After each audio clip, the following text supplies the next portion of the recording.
Бисмилла, қыздарым, қалдарыңыз қалай? Бүгін сіздермен балдай назық балды торттың рецептісімен бөліспекшімін. Осы рецептпен өзім талай заказ қабылдағанмын, бірақ бірде-бір рет клиенттерімнен жауабы келмеген. Сіздерге де осы рецептпен жасап көруге кеңес беремін.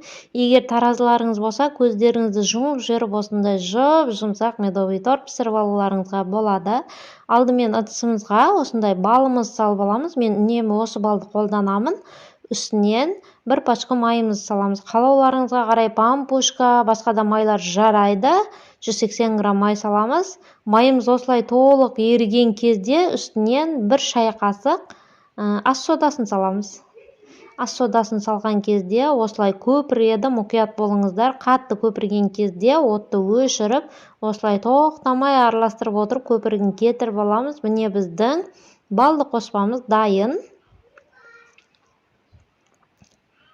Осылай көпіргі толық кетуі қажет. Ал енді жұмыртқаға қант салып, массасынан 2-3 есе ұлғайғанша тоқтамай миксерлейміз. Осылай аппақ болып жұмыртқамыз ұлғаюы қажет массасынан 2-3 есе. Ал енді үстінен суып тұрған балды қоспамызды қосамыз.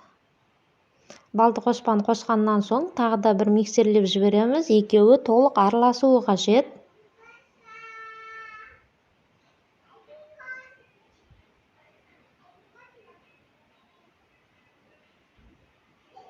Үстінен еленген ұнымызды салып, миксермен шамалы араластырып аламыз, ұн шашырап кетпеу үшін.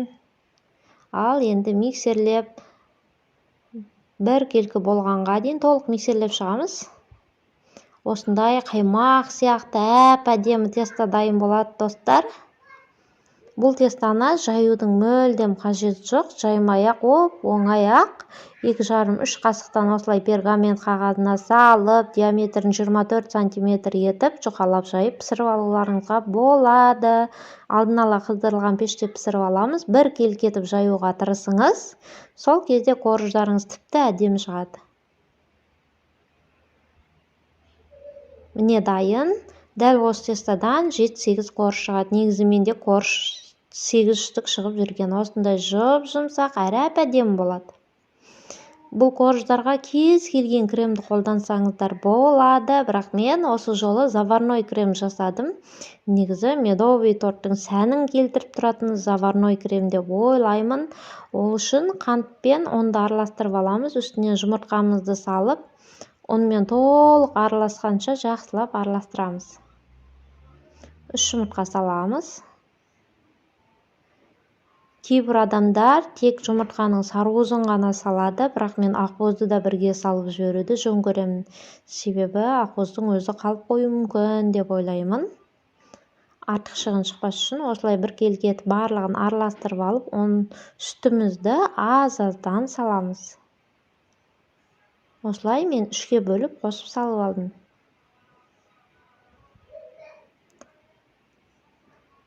Сүті құйып болғаннан соң отқа қойып, газге баяу емес орташалау отта тоқтамай араластыру арқылы пісіріп аламыз.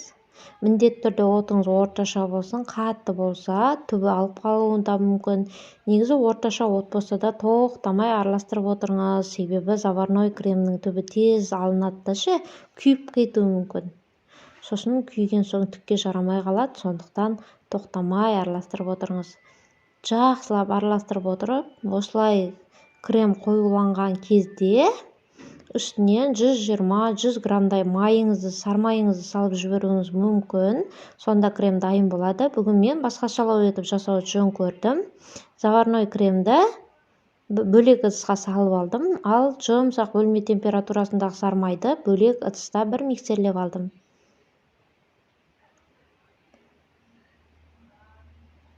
Және үстінен жаңағы пісіріп алған қоюланған заварной кремімізді аз-аздан салып отырып миксерледім. Егер менің заварной крем жасауға уақытым жоқ дейтін болсаңыздар, достар, немесе күйіп кетеді деп қорқып жатсаңыздар, жай ғана кремге қаймақ және сгущенка бар ғой, яғни молоконы араластырып қолдануларыңызға болады. Онымен де тіпті дәмі керемет шығады негізі. Сіздерге ең оңай жолы сол кремді қолдануға кеңес беретін едім. Қаймақты да молоконы да көз мөлшерімен салып қолдана берулеріңізге болады, өздеріңізге ұнаған дәмге қарай. Ал енді жинаймыз. Крем-корж етіп жинап шығамыз. Бірінші коржды ғана осылай бетіне қаратып қоямыз, қалғандарының бәрін осылай теріс бетімен бір тегіс болып шығу үшін осылай қойып шығамыз. Шамамен 3 немесе 2 ас қасықтан өздеріңіздің қалауларыңызға қарай кремді салып шығасыздар. Оформлениесі де достар, өздеріңіздің қалауларыңыз бойынша қалағанша оформление жасасаңыздар болады. Мен бір коржды осылай үгітіп алып, жан-жағына сеуіп оформление жасап шықтым. Егер видео ұнаса жанарды қоюды ұмытпаңыздар. Сіздермен болған Жанар, назарларыңызға рахмет.